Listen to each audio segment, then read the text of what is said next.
नमस्कार। डीएलएड प्रथम वर्ष विषय हमारा हिंदी भाषा शिक्षण और प्रवीणता, जिसके अंतर्गत की हम लोग हमारी जो इकाई 7 इकाई उनके बारे में बात कर चुके हैं।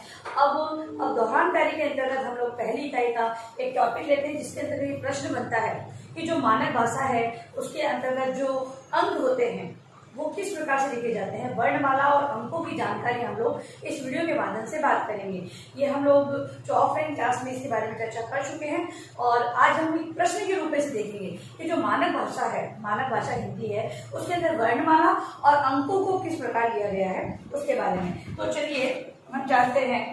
केंद्रीय हिंदी निदेशालय, केंद्रीय हिंदी निदेशालय, केंद्रीय हिंदी निदेशालय ने देश के शीर्षस्थ विद्वानों, जो ऐसे विद्वान जो कि बहुत ही ज्ञान प्राप्त कर चुके हैं, जिनकी जो ज्ञान की जो सीमा है वो शीर्षस्थ मतलब कि सबसे ऊपर है, विद्वानों के साथ वर्णों के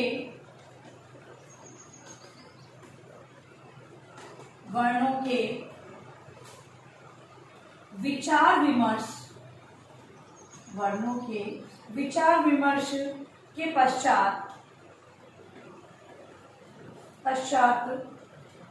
हिंदी वर्णमाला तथा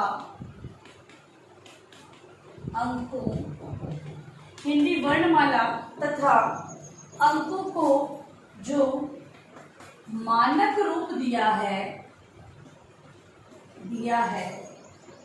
वह इस प्रकार है।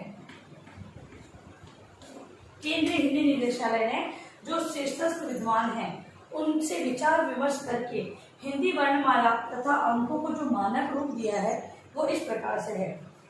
सबसे पहला आता है स्वर। क्या है? स्वर। स्वरों के अंतर्गत जैसे अ, आ, ई, उ, री, ए, ऐ, ओ और औ को लिया है।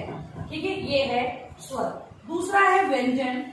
व्यंजनों का, क्योंकि वर्णमाला में स्वर और व्यंजन दोनों आते हैं, सभी को ज्ञात है, तो स्वरों के अंतर्गत इनको लिया है। और व्यंजनों के अंतर्गत क, ख, ग, घ, अंग, च, छ, ज, झंग, झ, य, ट, ठ, ड, ढ, ण, फिर है त, थ, द, ध और न। इसके बाद है प, फ, ब, भ तथा म। इसके अलावा और जो लिए हैं वो है य, र, ल, व, य, र, ल, व, फिर है श और श, फिर श, ह। इसके अलावा ड और ढ जो बिंदी वाला होता है, देखो दोनों में अंतर देख लीजिए। ये ड है जो बिना बिंदी का है, लेकिन ये ड बिंदी वाला है। ढ से ढक्कन भी जो है वो बिना बिंदी का है, लेकिन यहाँ पर बिंदी वाला है। इनको भी लिया गया है। मानक रूप है, इसलिए ध्यानपूर्वक देखेंगे क्योंकि ये प्रश्न आपका बनता है निबंध पर। इसके अलावा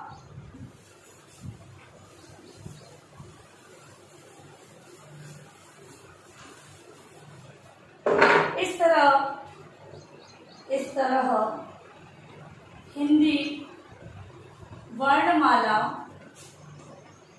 तरह हिंदी वर्णमाला में मूलतः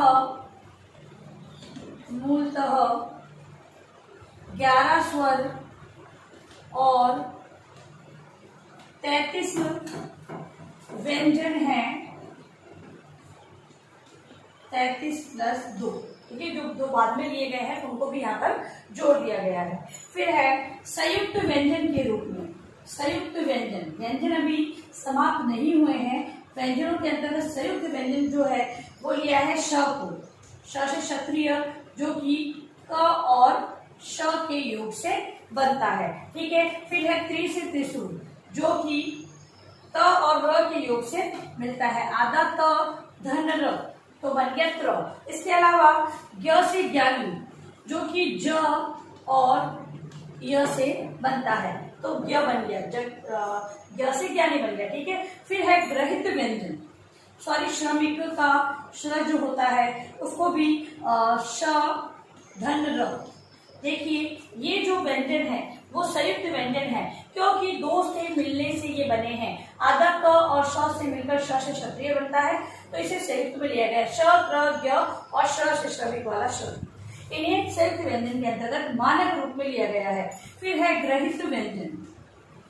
ग्रहित व्यंजन, ग्रहित व्यंजन के अंतर्गत किनको लिया गया है, तो ग्रहित व्यंजन के अंदर ख, जिसके नीचे बिंदी होती है ज, उसके नीचे बिंदी और एक फ, जिन्हें ग्रहित व्यंजन के रूप में लिया गया है। इसके अलावा हिंदी अंक, हिंदी अंक, हिंदी अंकों के अंतर्गत जो देवनागरी लिपि के अंक है उसमें एक इस प्रकार का 2, 3, 4, 5, 6, 7, 8, 9 और फिर ये 10।